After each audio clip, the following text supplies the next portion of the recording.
Benjamin Matthews was a distinguished bass-baritone born in Alabama. Mr. Matthews had no plans of becoming a singer. However, that changed after he won a vocal competition while in the United States Army. His magnificent talent was recognized and nurtured, and the rest is history. Benjamin Matthews sang in opera, concert, oratorio, and recital. And throughout his long and varied career, he always sang the Negro spiritual and the African American art song in all of his recitals.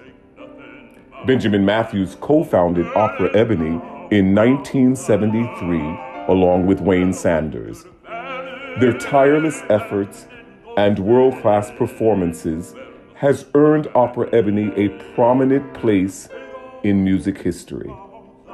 Listen to the beauty, the majesty, and the artistry of Benjamin Matthews in selections from his final recording, A Spiritual Journey.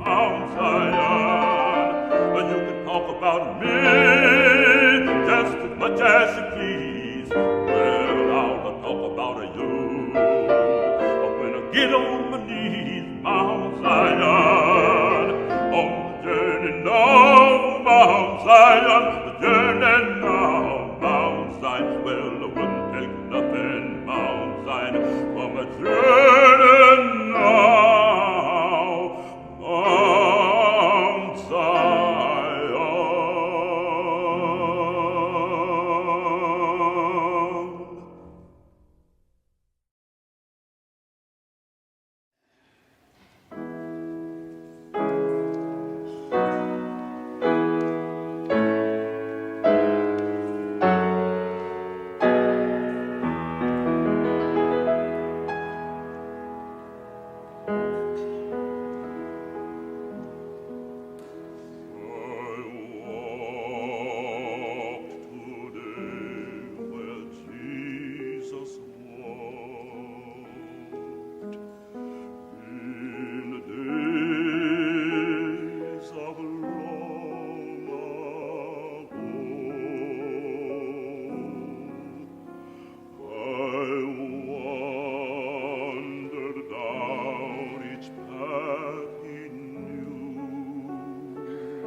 mighty church.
We have an opportunity this afternoon to speak with Wayne Sanders, co-founder of Opera Ebony, along with Benjamin Matthews. Wayne, so Opera Ebony was formed in 1973. What was the inspiration that you and Ben had that inspired you to form this company? What inspired me to form, what inspired the company to be formed was when Sister Mary Elise, a nun from the Sisters of the Blessed Sacrament, looked at Ben and said, "It's time and it's needed. You need to form a company." Just that simple. She said that, and Ben stopped for 2 seconds and said, okay. Ebony. He started, just came out that simple. And at first, the first time he mentioned Ebony, at first Sister said, okay, we can call it National Opera Ebony. And we did that for a little while, but we had to drop the national because it started to run and get a little wild, and so it boiled down to Opera Ebony. And it's formed just that simple. And reason I'm stumbling for a second is that Sister said, oh, we need one thing we're missing.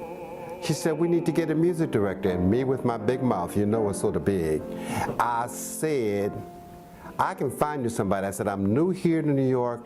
I said, but I have a good rapport with people and things. And Sister stopped and she looked at me, she said, we don't have to look any further. I said, why not, Sister? She said, because you're the music director. Like that. And I said, Sister, I said, what does a music director do? I didn't realize how silly that was. I wasn't trying to be silly. But I was just, I'm just from school, just here in New York. She said, you already do it. She said, let us pray. And she started right where you're sitting in that table right in front of you. She said it that way, and that's how it got started that way, just that way, that simple. With me, and he talks with me, and he tells me I am his own, and the joy we share as we tarry there.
he said, my Lord, he healed the sick and he raised the dead. I live humble, humble, humble yourself.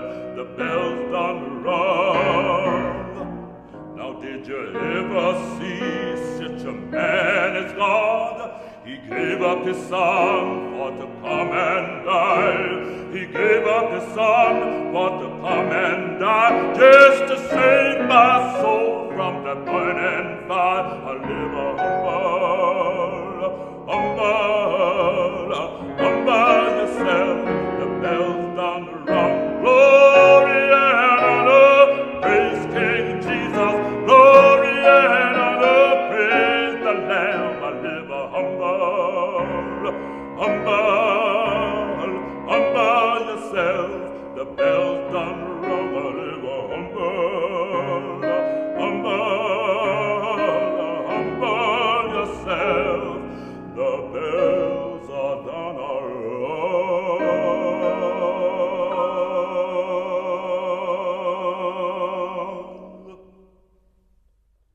Wayne, in 1973, when then you joined together and formed this company, what was the mission of Opera Ebony? I mean, certainly by the name one understands the obvious, but what was the mission behind Opera? Ben chose that name. Ben chose it. Yeah. The mission was to, it's more simple than I can say, to get more of us out there on the stage doing all kinds of things in the operatic world, and let us do many kinds of roles and things. It was almost that basic, you know. Sister said, it's time that you, and she said, you're the one, she said to Ben, you're the one that can get us started and do it.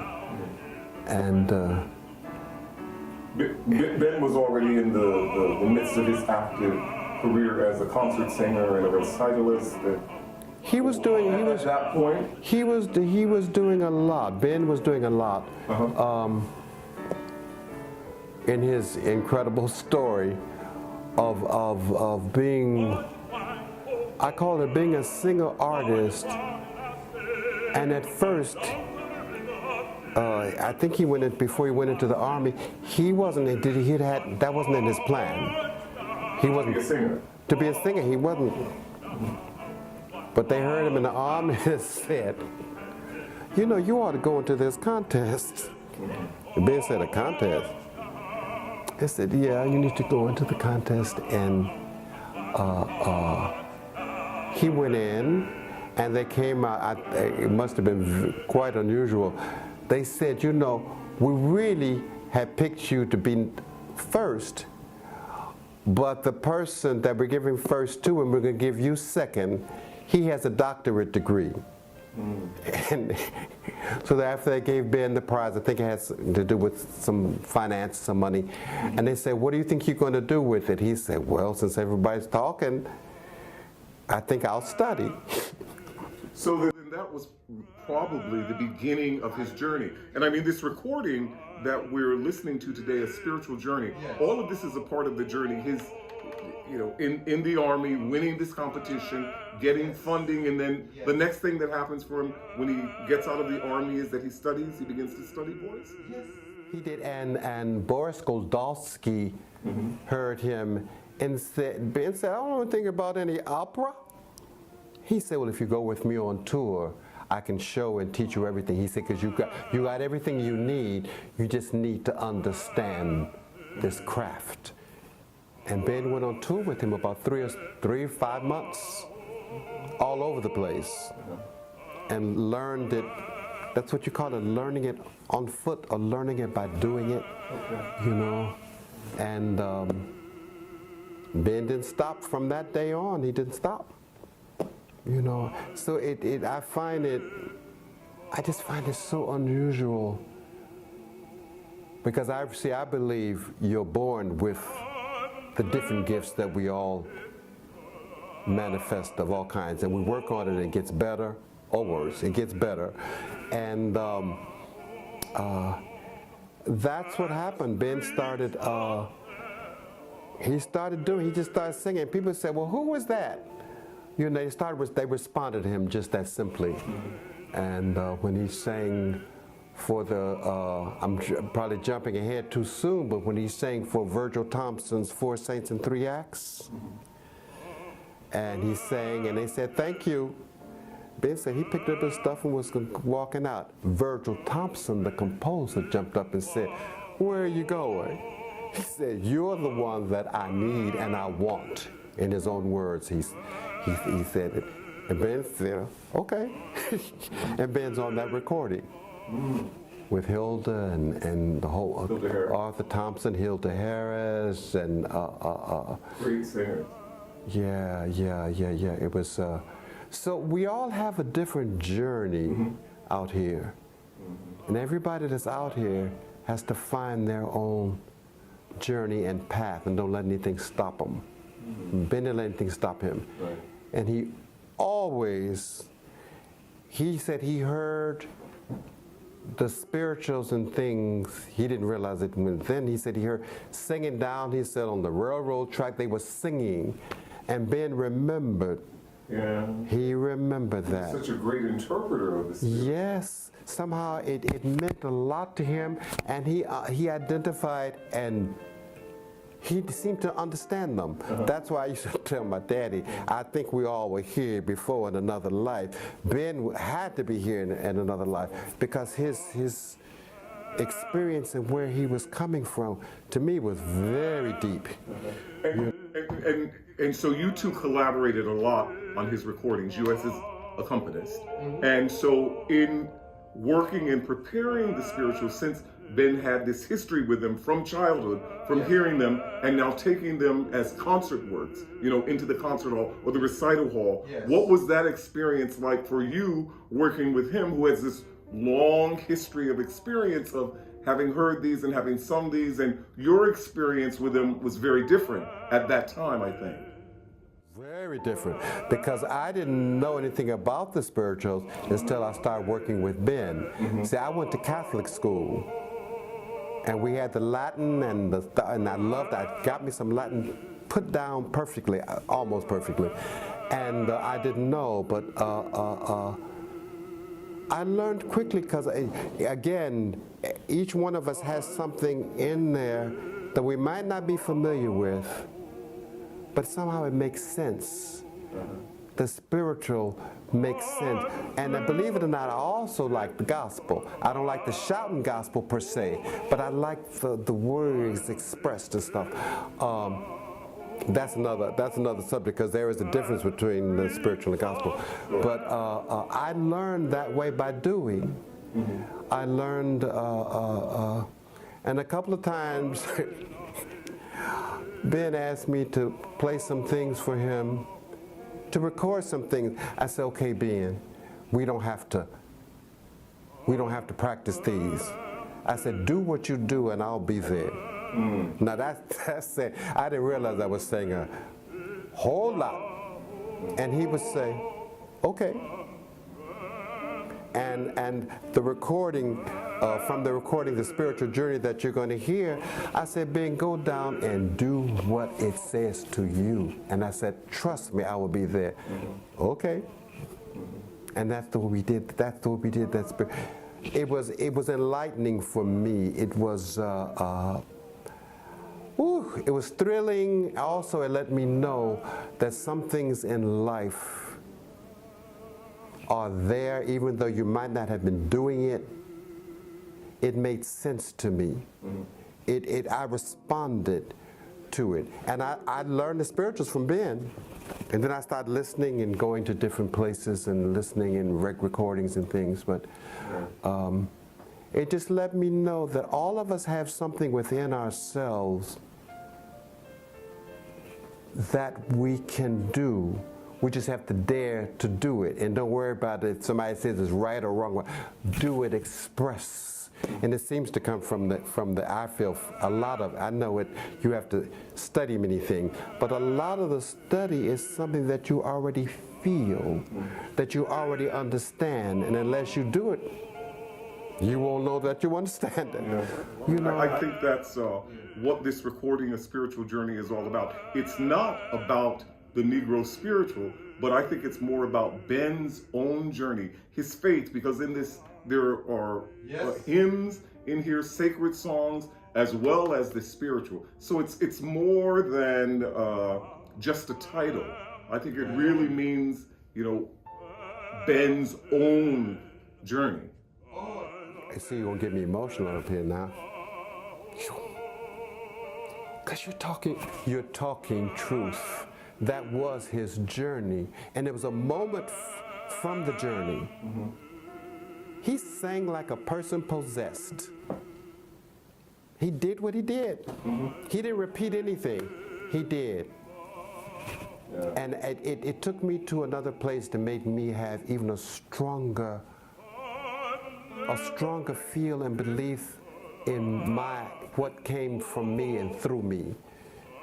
You know, I have to laugh at it because even in school, I did that even when I was in 2nd and 3rd grade.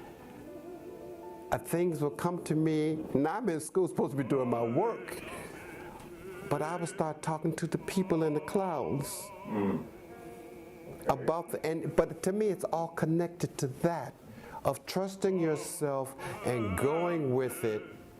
Everybody might not like it, everybody might not agree with it, but if you trust yourself, you can't be wrong. It taught me that lesson when I was starting kindergarten at Holy Angel School in Chicago.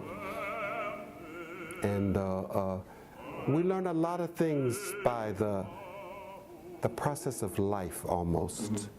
You know. Wayne, thank you so much. Thank you for Opera Ebony.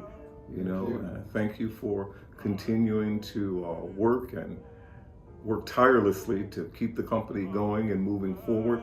And we're really grateful to have had a Benjamin Matthews. Amen. I'm grateful to have met him and worked with him and listened to him tell me what to do and how to do it. Yes. We're really happy this month to celebrate the life of Benjamin Matthews, and we'll listen to some more of his recording, A Spiritual Journey, and talk a little more later. Thank you. Yes, my joy, my joy.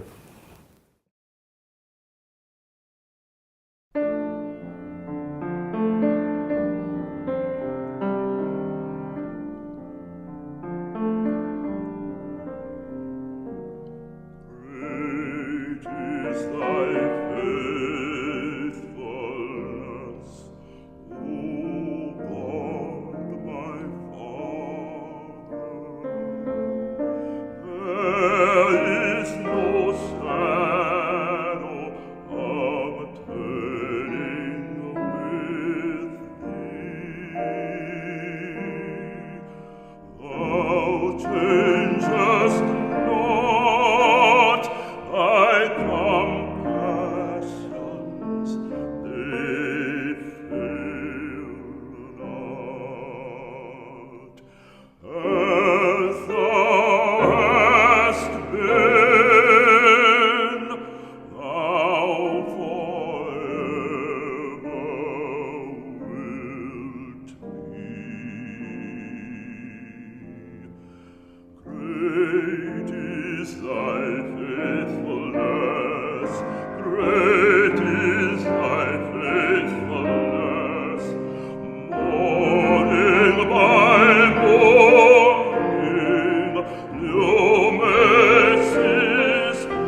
the audiences will catch all of that, and they will enjoy it and leave very uplifted and very stimulated and very determined to find out even more.